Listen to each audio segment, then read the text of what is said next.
സ്ഥിരമായിട്ട് നെഞ്ചരിച്ചില് അസിഡിറ്റി ഉള്ള ആളുകൾ നോമ്പെടുക്കുമ്പോൾ പ്രത്യേകം കാര്യങ്ങൾ ശ്രദ്ധിക്കണം. പ്രധാനപ്പെട്ട കാര്യം എന്ന് പറഞ്ഞു കഴിഞ്ഞാൽ നമ്മൾ ഭക്ഷണം കഴിച്ച ഉടനെ കിടക്കുന്ന ഒരു സ്വഭാവം, പ്രത്യേകിച്ച് അത്താഴത്തിന് ശേഷം ഭക്ഷണം കഴിച്ച ഉടനെ തന്നെ കിടക്കുന്നത് ഒഴിവാക്കുന്നത് വളരെ പ്രധാനപ്പെട്ട ഒരു കാര്യമാണ്. രണ്ടാമതായിട്ട് നമ്മൾ ഈ നോമ്പ് തുറന്ന് അത്താഴം വരെയുള്ള സമയങ്ങളിൽ കഴിക്കുന്ന ഭക്ഷണങ്ങൾ, ഏത് സമയത്താവട്ടെ കഴിക്കുന്ന ഭക്ഷണങ്ങൾ കുറഞ്ഞ അളവിൽ മാത്രം കഴിക്കുക എന്നുള്ളതാണ്. മൂന്നാമത്തെന്ന് പറഞ്ഞാൽ കിടക്കുന്ന സമയങ്ങളിൽ രാത്രി കിടക്കുമ്പോൾ അവരെ തലേനെ കുറച്ച് ഉയർത്തിയിട്ട് വരുന്ന രൂപത്തിൽ, തല കുറച്ച് ഉയർന്ന് കിടക്കുന്ന രൂപത്തിലായിരിക്കണം കിടക്കുമ്പോൾ നമ്മൾ ശ്രദ്ധിക്കേണ്ടത്. പിന്നീടുള്ളത് എന്താ വെച്ചാല്, പ്രത്യേകിച്ച് നോമ്പ് സമയങ്ങളിൽ നമുക്ക് മസാലകളെല്ലാം അധികമായിട്ടുള്ള ഭക്ഷണങ്ങളാണ് ഉണ്ടാവുക. അതുകൊണ്ട് തന്നെ അത്തരത്തിലുള്ള സ്പൈസി ആയിട്ടുള്ള ഓയിലി ആയിട്ടുള്ള വറുത്തതും പൊരിച്ചതുമായിട്ടുള്ള ഭക്ഷണങ്ങൾ ഒഴിവാക്കിയതാണ്. അതേപോലെ തന്നെ കഴിക്കുന്ന ഭക്ഷണങ്ങൾ വളരെ ശ്രദ്ധിച്ചിട്ടില്ലെങ്കിൽ ഈ ബുദ്ധിമുട്ട് കൂടുതൽ ചെയ്യും.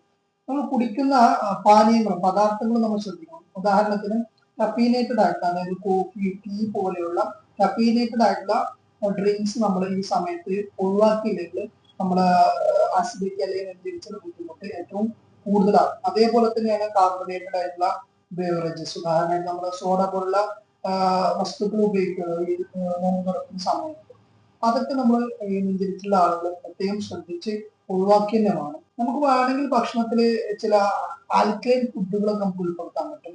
ഉദാഹരണമായിട്ട് വാഴപ്പഴം, യോഗട്ട്, അതേപോലെ തന്നെ കുറഞ്ഞ അളവിൽ പാല്. ചില ആളുകൾക്ക് പാല് ബുദ്ധിമുട്ടുണ്ടാക്കാറുണ്ട്. അത്തരത്തിലല്ലാത്ത ആളുകൾ കുറഞ്ഞ അളവിൽ പാല് ഉപയോഗിക്കുകയാണെങ്കിൽ നമ്മൾ ഈ ആസിഡ് ഉൽപ്പാദിപ്പിക്കുന്ന ന്യൂട്രലൈസ് ചെയ്യാൻ വേണ്ടി നമുക്ക് സഹായിക്കുന്നതാണ്. പിന്നീടുള്ളത്, ഇത്തരം കാര്യങ്ങൾ ശ്രദ്ധിച്ചു കഴിഞ്ഞിട്ടും ബുദ്ധിമുട്ടുണ്ടെങ്കിൽ നിങ്ങളൊരു മെഡിസിൻ കഴിക്കുക എന്നുള്ളതാണ്. അത് പ്രത്യേകിച്ച് ശരീരത്തിന് ദോഷമില്ലാത്ത ഹോമിയോപ്പതി മെഡിസിനാണ് കഴിക്കേണ്ടത്.